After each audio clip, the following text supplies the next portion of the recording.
મિત્રો આજે શિમલા મરચાના મસ્ત મજાના ભરેલા મરચા બનાવીએ, એ પણ ચવાણા સાથે, અને ફક્ત 5 જ મિનિટમાં બનીને થઈ જશે.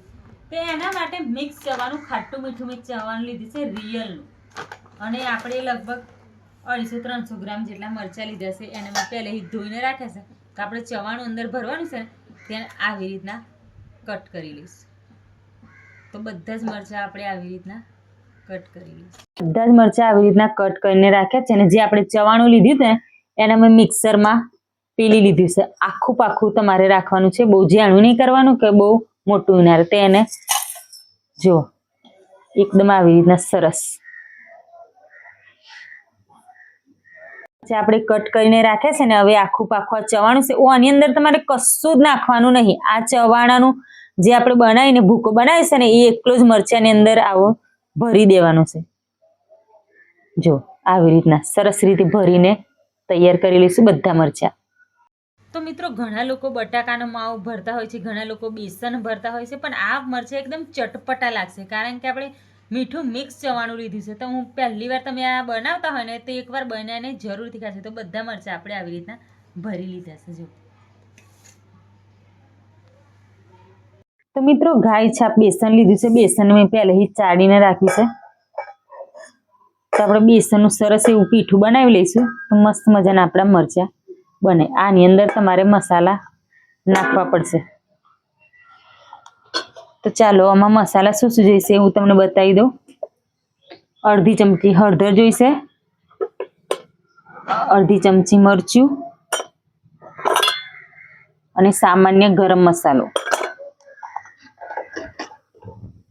અને મીઠું સ્વાદ પ્રમાણે. 2 ચપટી અજમો નાખી દઈશું. હવે આને સરસ રીતે મિક્સ કરી લઈશું. અને હવે એનું આપણે પીઠું બનાવતા જઈશું આવી રીતના, ના બહુ જાડું કે ના બહુ પતલું.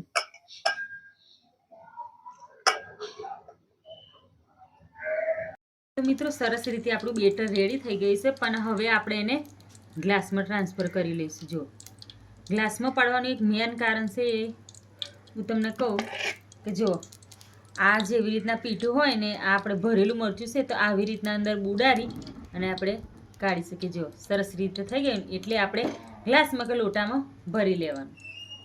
તો હવે આપણે એને તળી લઈશું. તો ચાલો હવે તળવા માટે. તો મિત્રો તેલ સરસ રીતે ગરમ થઈ ગયું છે ને આપણે આવી રીતના બધા જે મરચાં ભર્યા છે ને એ મરચાં હવે આવી રીતના તળી લઈશું. તો મિત્રો મેં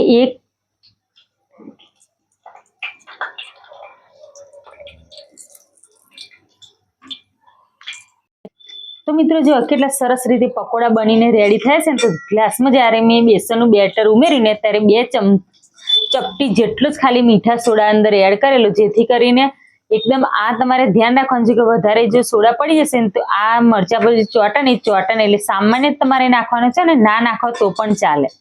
તો મિત્રો તમે અમારો વિડીયો ક્યાંથી જોવો છો? જો આપણા ફેસબુક પેજ પર હોય તો આપણા ફેસબુક પેજને ફોલો કરજો, અને યુટ્યુબ ચેનલ પર તો આપણી ચેનલને સબસ્ક્રાઈબ કરજો. અને તમે આવા ખાટા મીઠા ચટપટા એકદમ મસ્ત મરચાના પકોડા ક્યારેય બનાવીને નહીં ખાધા હોય, અને તમે આ રેસીપીથી બનાવો પહેલી જ વારમાં તમે પરફેક્ટ રીતે બનાવી શકશો.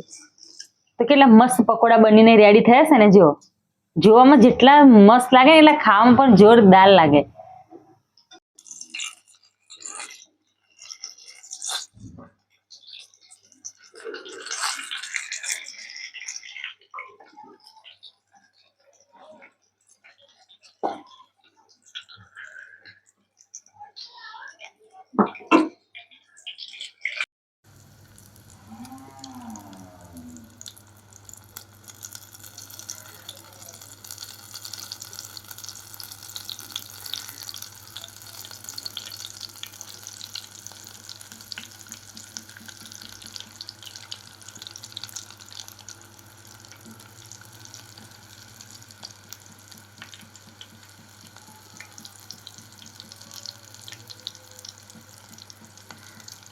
જો મિત્રો કેટલા મસ્ત મજાના પહેલી જ વારમાં એકદમ ચવાણાના ખટ્ટા મીઠા પકોડા બનીને રેડી થયા છે. તો શિમલા મરચાંના પકોડા તમારે બનાવો તો એકદમ આસાનીથી સરળ રીતે બનાવી શકાય. જો અમને બનાવીને કેટલા મસ્ત રેડી કરે છે ને, સરસ રીતે બધા પકોડા એકદમ પરફેક્ટ રીતે બન્યા છે. ને તમે જ આ રેસીપી એકવાર ટ્રાય જરૂરથી કરજો.